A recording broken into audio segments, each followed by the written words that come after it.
সোমবার রাতে ইরানের এক নিখুঁত ক্ষেপণাস্ত্র হামলার মধ্যে ইসরায়েলের রেহবত অবস্থিত ওয়েইজম্যান বিজ্ঞান ইনস্টিটিউট ব্যাপকভাবে ক্ষতিগ্রস্ত হয়।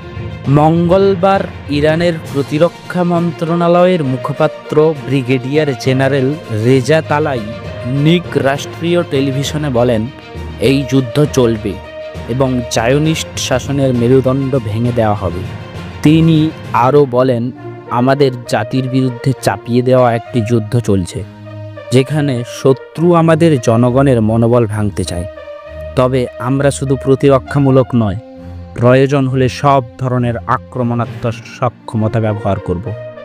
বহু বছর ধরে এই প্রতিষ্ঠানটি ইসরায়েলের সামরিক গবেষণার অন্যতম প্রধান ঘাঁটি হিসেবে ব্যবহৃত হয়ে আসছিল। এই হামলা ছিল ইরানের ওপর চালানো জিওনিস্ট হামলার নিহত বেসামরিক মানুষের প্রতিশোধ।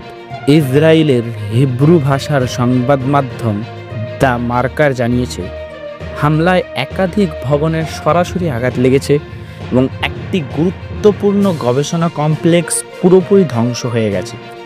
সেখানে জীববিজ্ঞান, কৃত্রিম বুদ্ধিমত্তা ও অণুজীব বিজ্ঞানের উন্নত গবেষণা চলত, যার ফলাফল সরাসরি ইসরায়েলি সামরিক নজরদারি, অস্ত্র ও ড্রোন ব্যবস্থায় প্রয়োগ করা হতো। ওয়েইজম্যান ইনস্টিটিউটকে ইসরায়েলের বৈজ্ঞানিক ও সামরিক মস্তিষ্ক বলা হয়ে থাকে।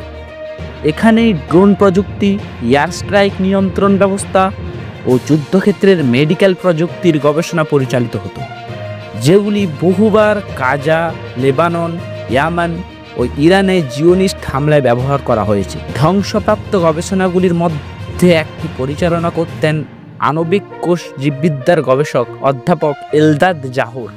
অপরদিকে যুদ্ধক্ষেত্রের রিয়েল টাইম নজরদারি অ্যালগরিদম উন্নয়নের জন্য খ্যাত অধ্যাপক এরান সেগেলের ল্যাবেও ভয়াবহ ক্ষতি হয়েছে। $1 মিলিয়ন যন্ত্রপাতি এবং বহু বছরের গবেষণার ফল মুহূর্তে ধ্বংস হয়ে গেছে।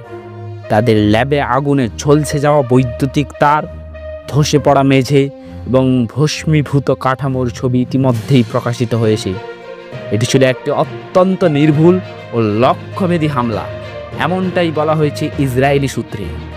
বিশ্লেষকদের মতে ইরান এই হামলার মাধ্যমে একটি শক্ত বার্তা দিয়েছে, জিওনিস্ট সামরিক দখলদারিত্ব যখন বৈজ্ঞানিক ল্যাবরেটরিকে রূপান্তর করে যুদ্ধযন্ত্রে, তখন সেই গবেষণা কেন্দ্র আর নিরীহ থাকে না। এই দ্বিচারিতা আর সহ্য করা হবে না। ইরান আরও দাবি করেছে তারা ইসরায়েলে অবস্থিত একটি সামরিক গোয়েন্দা কেন্দ্র এবং মোসাদের অপারেশনাল পরিকল্পনা ও ঘাঁটিতেও সফলভাবে ক্ষেপণাস্ত্র হামলা চালিয়েছে। কেন্দ্রীয় উপকূলীয় শহর হারজিলিয়ায় আঘাত হানা হয় এমন এক জায়গায়, যেটিকে ইসরায়েলি সংবাদ মাধ্যমে সংবেদনশীল এলাকা বলা হয়েছে। ইরান আরও দাবি করেছে যে মোসাদের একটি ড্রোন উৎপাদন কেন্দ্রেও তারা ধ্বংস করে দিয়েছে। ইরানের সরকারি বার্তা সংস্থা ইরনা জানায়, রাজধানী তেহরান ও আলবোর্জ প্রদেশে অভিযান চালিয়ে মোসাদের 2 এজেন্টকে গ্রেপ্তার করা হয়।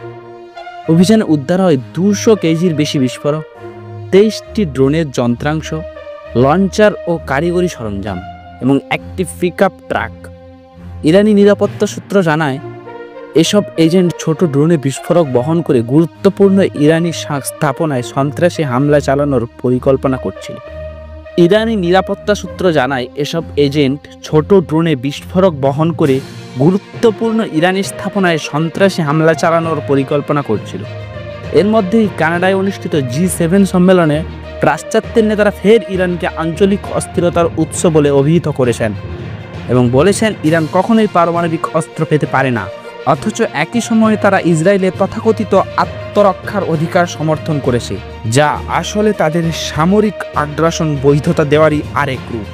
এই ধরনের পক্ষপাত দুষ্ট অবস্থান আবারও পশ্চিমা নির্লজ্জতার নগ্ন উদাহরণ হিসেবেই সামনে আসছে।